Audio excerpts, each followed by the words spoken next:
Hey there, cats and kitties. I am the Blues Man, Johnny Blues, and with this video, we'll be discussing my thoughts on episode 4 of the anime series, Plastic Memories. And this one actually got surprisingly emotional for me toward the end. I'm somebody who could personally relate to a point with the story going on with this particular little boy, Sota, and his Giftia sister / guardian, Marcia. I lost my parents early on in life, and I know what it's like to have to take those first stumbling steps after the fact and try to find a life of your own, a footing of your own. And that's really what this little boy is facing. And, just the emotional currents going on with his feeling like his whole life was a lie. He is, as the characters later speculate, and with Mishiru, she's somebody who can personally relate to his own plight. She puts forth, it's kind of like a crisis of identity. He is now confronted with the fact that his sister, air quotes, and caregiver, she has to go. Even though she promised she'd never leave him, she now has to go. And he has to face that. And he's feeling like, well, if you lied to me by telling me you'd never leave me, what else did you feed me that could have been potentially a lie? And so, in a manner of speaking, he's kind of trying to keep his emotional distance by pushing her away, by considering her a liar, and not, he's trying to diminish his own pain as much as he can in having to cope with this.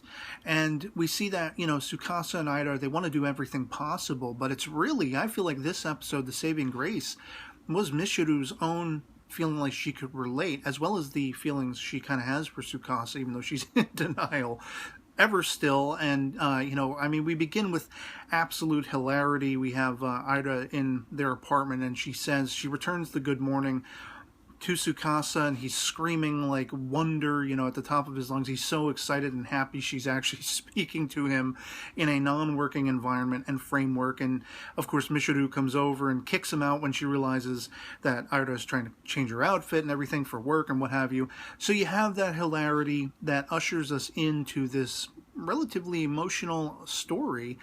And you also have a lot of little footnotes going on in the surroundings, like the boss is brought to sort of the head conglomerate, and he's getting chewed out, that they are overspending on the aftercare portion of their whole retrieving these Giftias element. And it's sort of the boss's contention, well, we have to be there for these people. We can't just take these Giftias away and not help them find their footing again. That's a lot of people who aren't going to know what to do with themselves after such a dramatic life change.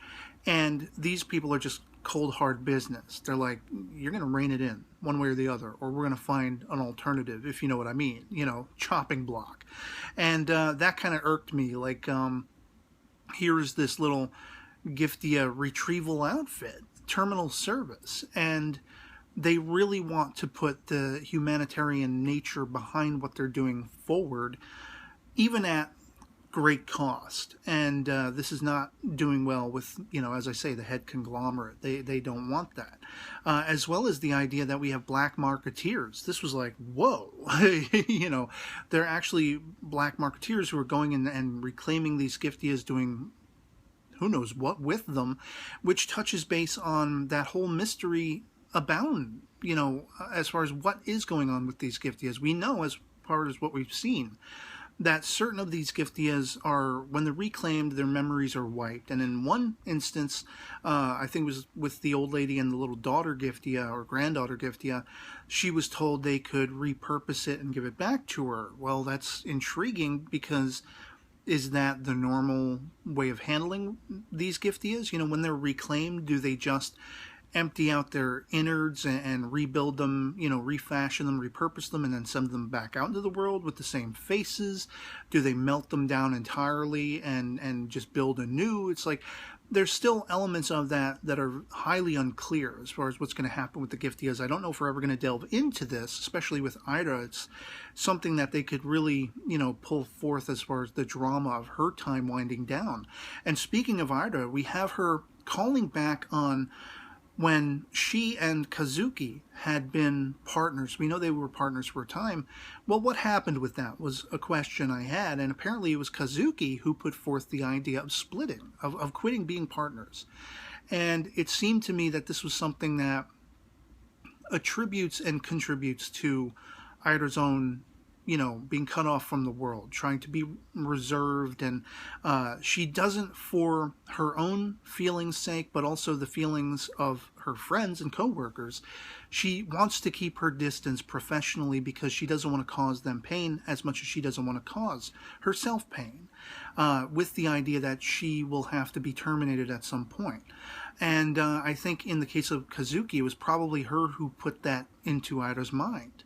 And we may see a completely different outlook with Tsukasa, who is much more wanting to partner with Aida. I think in the face of losing her, he'll want to fight that much harder to be by her side, whereas Kazuki kind of wanted to stray away and keep the distance, and thus promoting in Aida's own mind to keep distance between her friends and co-workers, as I say. And that could make for a lot of drama, could make for a lot of compelling story as we, get closer to that time when Aida has to be taken or shut down or what have you.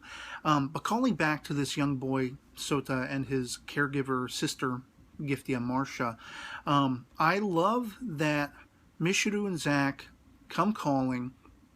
She first tries to, talk to him personally on his level, but he's still very much, adhering to that idea of everything's a lie, get away from me.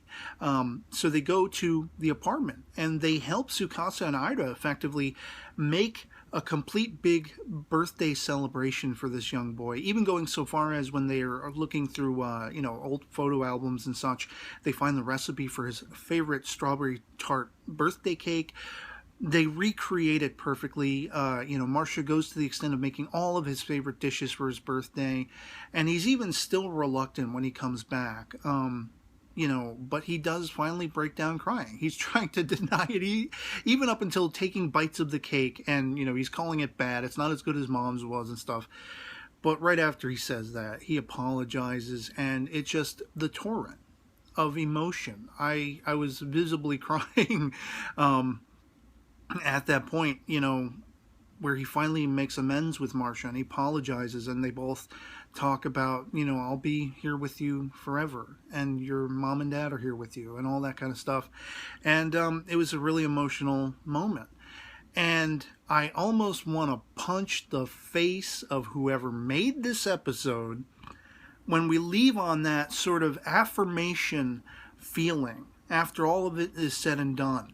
And we find out the next day, cliffhanger, a black marketeer is trying to insinuate himself inside Sota's apartment to take Marcia. And he even is like, what about Tsukasa and Aida? And we hear that voiceover of Tsukasa's to Aida saying, it's so good that his last memory of Marcia, his last memories of this particular situation don't have to be bad ones.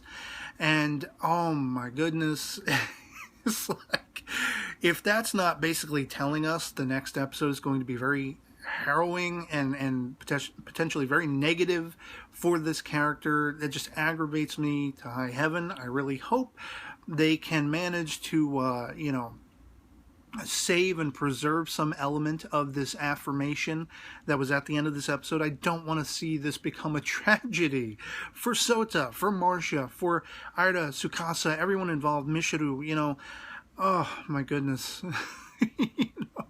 I'm so rooting for them. I'm so hopeful that they get there in time, or they manage to find these black marketeers before anything can be done, damage that cannot be undone for Sota and everything. But I guess we'll have to see. And I'd love to hear from you guys in the comments below what you thought of episode 4 of Plastic Memories, if you've seen it, if it was as emotional for you as it was for me. You hear that term bandied about with this show, feels this, that, and the other thing.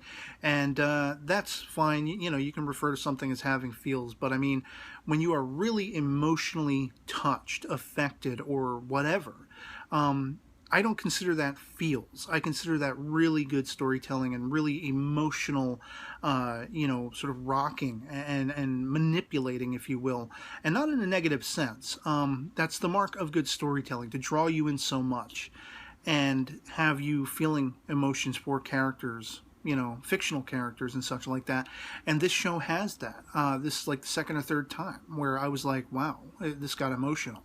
And, So I'd love to hear from you if this episode had that effect on you, if it fell flat, if, however you're reacting to the series thus far. Let me know in the comments below. Anything goes as long as it's not spoilery information based on the source material, as I always say.